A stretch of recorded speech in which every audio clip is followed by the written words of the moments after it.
Hello everyone, good morning and welcome back to my channel. কেমন আছো তোমরা সবাই? আশা করছি তোমরা সবাই যে যেখান থেকে আমার আজকে ব্লগটা দেখছো তোমরা সবাই খুব ভালো আছো আর আমরাও ভালো আছি। আজ মঙ্গলবার, আজকে নতুন আরেকটি ব্লগ আমি স্টার্ট করছি এখান থেকে। এখন বাজে 11টা বেজে পার হয়েছে, 5-10 মিনিট হবে আর কি। তো আজকে ব্লগটা আমি রান্নাঘরের থেকে স্টার্ট করছি, মানে রান্নাবান্না দিয়ে।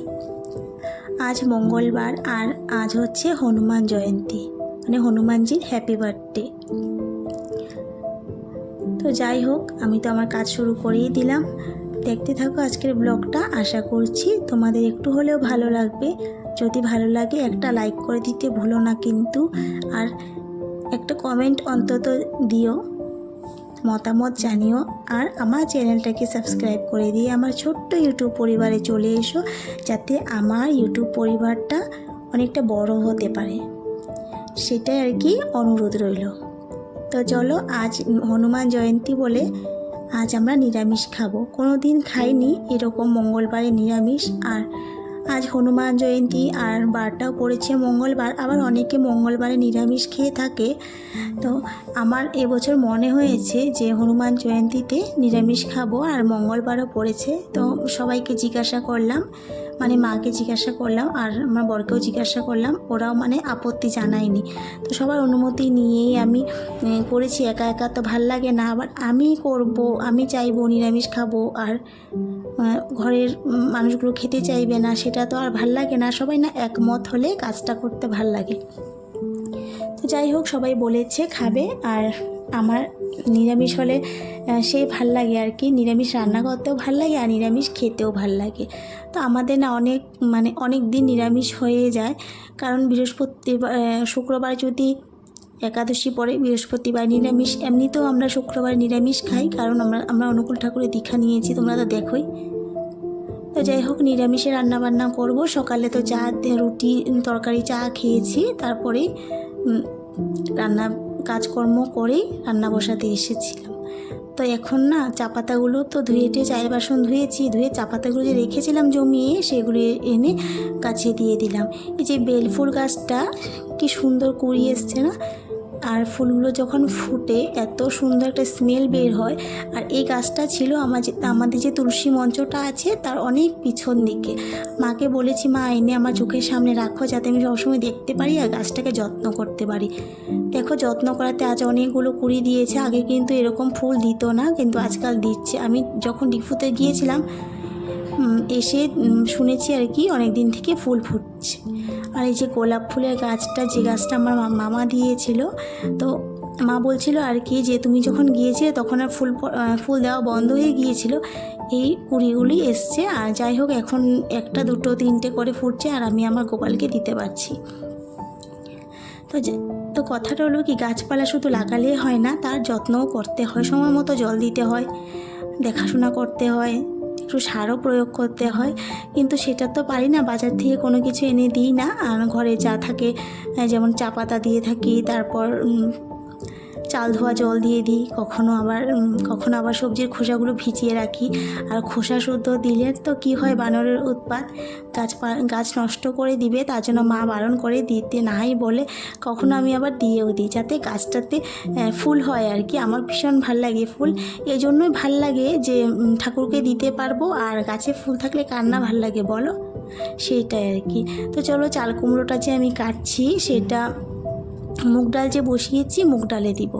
আর চাল কুমড়া খোসাটা আছে না, খোসাটা তো আজ আমি ভাজা করব না, খোসাটা না একটু মোটা। আর যদি কচি চাল কুমড়ো হয়, আর খোসাটা যে লাউয়ের মতো যে খোসাটা বের দিয়ে, লাউর খোসা যেমন করে ভাজা করা হয় তেমন করে যদি আলু এরকম ঝিরিঝিরি করে কেটে যদি চাল কুমড়ো খোসাটা যদি ভাজা করা যায় আলু দিয়ে, সেই টেস্ট লাগে খেতে। কিন্তু আজকে দেওয়া যাবে না, কারণ চামড়াটা অনেকটা মোটা।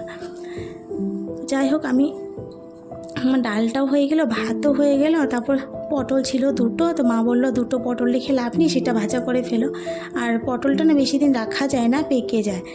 তো আমি সবজিগুলো নিজেই কেটে নিয়েছি, মার অপেক্ষায় থাকলাম না, মা বাইরে আছে। তো কেটে কুটে আমি রান্না করে নিয়েছি। রান্না বান্না করে না গ্যাস টেস মুছে রান্নাঘর একদম ক্লিন করে তারপর দুধ বসিয়ে দিয়েছি। এই যে গ্যাসটাও মোছা আছে, এই জন্য দুধটা জাল করে নিই। তো দুধটা জাল হোক, তো দেখিয়ে দিই চলো কী কী রান্না করেছি। এই যে পটল ভাজা, পরে কিন্তু আমি স্যালাডও করেছিলাম শসা টমেটো দিয়ে, সেটা পরে করেছিলাম দেরি করে। তারপরে যে পটল আলু স্কোয়াশ তারপর সয়াবিন দিয়ে আর পালং শাকও দিয়েছিলাম একটু, দিয়ে একটা তরকারি করেছিলাম। আর খেতে কিন্তু তেমন খারাপ হয়নি। আর চাল কুমড়ো দিয়ে মুগ ডাল। তারপরে খাওয়া দাওয়া করে না আমরা রেস্ট করেছিলাম, মানে ওরাও খেয়ে দিয়ে ঘুমিয়েছিল, তো আমরাও একটু শুয়েছিলাম। শুয়ে উঠে তারপর সন্ধে টন্ধে দিলাম, প্রার্থনা করলাম, করে তারপরে এই যে আমার ডিউটি পালন করছি চুল বেঁধে দেওয়া। ওরা আবার চুলটা বাঁধতে পারে না, তা আমাকেই বেঁধে দিতে হয় দুজনকে পরপর। তা আমার তো দুটো কাজ সেম সেম করতে হয়, সেটাই আর কি। আগে তো ছোট্ট ছিল, অনেক কষ্ট হতো, কিন্তু এখন না কিছু কিছু কাজ ওরা নিজেই করতে পারে। কখনো চুলটা খুলে গেলেও নিজেই বেঁধে নেয়, যেমনি পারে আর কি তেমনি বেঁধে নেয়, কিন্তু সে সুন্দরভাবে গুছিয়ে বাঁধতে পারে না। যেমন কি আমি একটু বেনুনি করে দিয়েছি, সেটা তো আর পারে না, কোনো রকম আর কি আটকে রাখে আর কি রবার দিয়ে। চলো এবার বিকেল হয়ে গেছে, এখন বাজে হচ্ছে 9:30, এখন বাজে হচ্ছে 6:30। 6:30 বলতে কি 9:30 বলে ফেললাম, ভুল হয়েছে। তো দুধ দিয়ে দিব ওদেরকে খেতে, আর আমি চা খাবো। আর মা বলছে চা খাবে না, মা আজকাল চা খায় না। তো যাই হোক, এটা মার ইচ্ছা, কিন্তু আমার কিন্তু চা না খেলে চলবে না। কারণ আমি যদি চা না খাই তবে আমার না মাথায় কোনো কাজ করে না। ভীষণ ভালোবাসি তো চা খেতে, আর চা যদি আমি না খাই আমার সত্যি বলতে আমার মাথা ব্যথা করে, আর কোনো কাজের এনার্জি পাই না। সেই জন্যই তো সকালবেলা একবার পুজো দিয়ে এসে যদি আমি চা খাই, তারপরে স্কুলে দিয়ে এসে মেয়েদেরকে তারপরে আরও একবার চা খাই। আর আগে তো দুপুরবেলাও চা খেয়ে নিতাম, 1টার সময় রান্নাবান্না শেষ করে একটু চা বানিয়ে খেয়ে নিতাম, কিন্তু এখন সেটা আর খাই না। এই যে টিফিন কৌটোগুলো এবার নতুন করে দিচ্ছি, গুড়িয়া গুনগুনকেও জেঠু এনে দিয়েছিল, এবারে দিয়েছে 2 বছর হয়েছে। স্টিলের টিফিন কোট বক্স আর দিয়েছিল স্টিলের ওয়াটার বোতল। তো সেটা দেওয়া হয় না, ওয়াটার বোতলটা তো ছোট্ট, সেটা হারিয়ে যেতে পারে। তো টিফিন কৌটোগুলো দিয়েছে। আর কি হয়, গুনগুন না কৌটোগুলো খুলতে পারে না, মানে বক্সগুলো খুলতে পারে না। তো দিদিয়াই ওকে টিফিন বক্সটা খুলে দেয়, কারণ যদি টিফিনটা পড়ে যায় তাহলে খাবে এটা কি স্কুল টিফিন টাইমে, সেই জন্য আর ও দিদিয়া খুলে দেয়। তো সেদিক থেকে নিশ্চিন্ত হলাম যে ও দিদিয়া খুলে দেয় আর ও খেতে পারে। নাহলে তো একটা মনে মনে টেনশন থাকতো যে বাচ্চাটা খেতে পেরেছেও কি না। প্রথম দিন যেদিন আমি দিয়েছিলাম সেদিন ভীষণ টেনশন করেছিলাম যে টিফিন বক্সটা তো দিয়েছি, সে ঠিকঠাকভাবে খেতে পেরেছে কি না, নাকি পড়েই গেছে। না, পরে জিজ্ঞাসা করলাম যখন স্কুল থেকে আসার পর, না বলছে যে আমাকে দিদিয়া খুলে দিয়েছে। তাই যাই হোক, নিশ্চিন্ত হলাম ব্যাপারটা নিয়ে। তো চাটা খেয়ে না এবার চায়ের বাসনগুলো ধুয়ে নিব। এই দেখো এখন জল, মানে বিকেলবেলা জল এসছে, তখন মা আমাকে বললো তুমি তো শুয়েছিলে কিন্তু তখনই জল এসছে। দেখো সারাদিন কাজকর্ম করলাম জল এনে, আর বিকেলবেলা সন্ধ্যার একটু আগে দিয়ে জল এসছে। কি এখন আর কি করব বলো, সব কিছুই তো বালতি টালটি সব কিছুই তো ভরানো আছে। এখন আর কি চা খাবো, বাসন ধোবো, চার বাসনগুলো ধোবো, রাত্রে ভাত খেয়ে বাসন ধোবো, রাতে থাকবেও কি না জল তার কোনো ঠিক ঠিকানা নেই। তো যাই হোক, জল যখন আছেই বাসনগুলো ধুয়ে নিই। আর এরকম জল পড়তে থাকলে না বাসন ধুতে ভীষণ ভাল লাগে।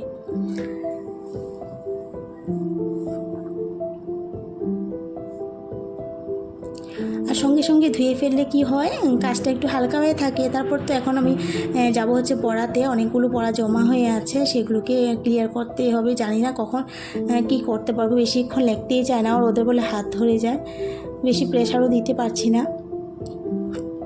কারণ সকাল থেকে তো দুপুর অবধি স্কুলেই থাকে, একদম 9টার থেকে শুরু হয় 2:30 পর্যন্ত।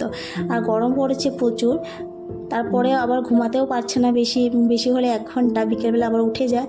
তারপর যদি পড়াতে বসাই সে ঝিমিয়ে পড়াশোনা করে। তো চলো এখন পড়াশোনা করাচ্ছি। আজকের ব্লগটা এখানেই শেষ করব, দেখা হবে আগামীকাল নতুন আরেকটি ব্লগের সাথে। আজ তাহলে আসি, টাটা, গুড নাইট।